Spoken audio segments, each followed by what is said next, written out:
The backlash continues over Denver's proposal to expand the number of unrelated adults who can live in a single-family home. The group living amendment would allow up to 10 unrelated people to live in one house. It would also allow halfway houses and homeless shelters to be built in every neighborhood in Denver. As Denver 7's Russell Haythorne shows us in this 360, there are so many perspectives on this, and tonight criticism is growing. Neighbors Ann White and Pam Jiner believe it is a terrible idea. Especially during COVID. And it's almost like they're trying to shame you. Denver is proposing an increase in the number of unrelated adults who can live in a single-family home, saying the current code is outdated and out of step with even front-range cities, certainly taking into account the affordability crisis. At the moment, the city allows for 2 unrelated adults in the same house.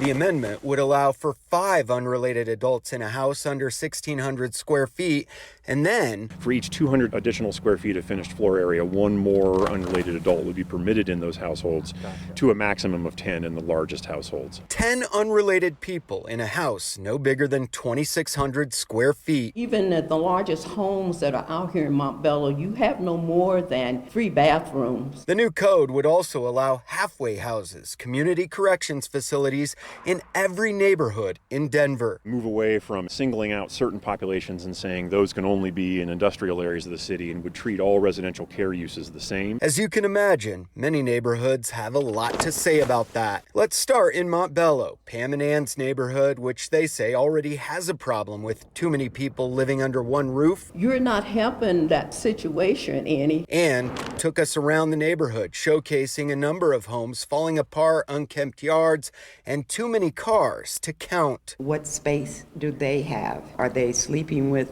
who? This ordinance would compound what we already have. There's already a concern with parking, trash, noise, and any number of other issues. When you have that many people living in a dwelling, of course, there's trash. They say in lower income neighborhoods like Montbello, this zoning change would create chaos. Why would you impact a community that's already overburdened with additional individuals coming in right in the midst of this pandemic? People are putting up non-permitted makeshift buildings on the sides and the back of their homes. Across the way in Virginia Village, neighborhood president Tim Carl couldn't agree more. He says neighborhoods weren't even consulted by the city. We didn't have what we perceive as a voice at the table. Tim says he has compassion, especially at a time when many are facing job loss and potential eviction. Be inclusive, but do it in a way that's thoughtful. They have to provide so much space per person. But down in the Baker neighborhood, Loretta Kaler has a different view. A lot of people live together. The city of Denver's become so expensive. We understand the dynamics of trying to live in the city of Denver when housing prices have gone up astronomically, and then it pushes people out on the street. We'd prefer to have people actually housed. She says people have always cohabitated. Oh, God. Think the Golden Girls, college kids, artist co-housing.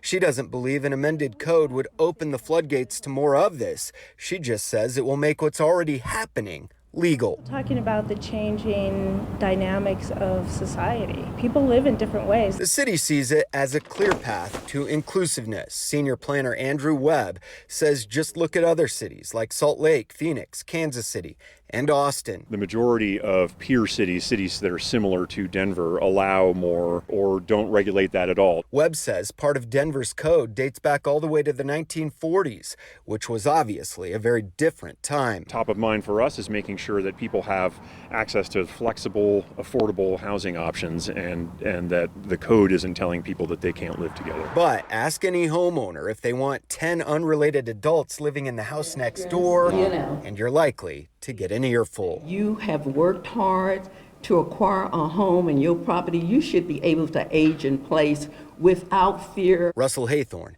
Denver 7. And you know, as always, your perspective is important to us. So email us your thoughts, 360@thedenverchannel.com.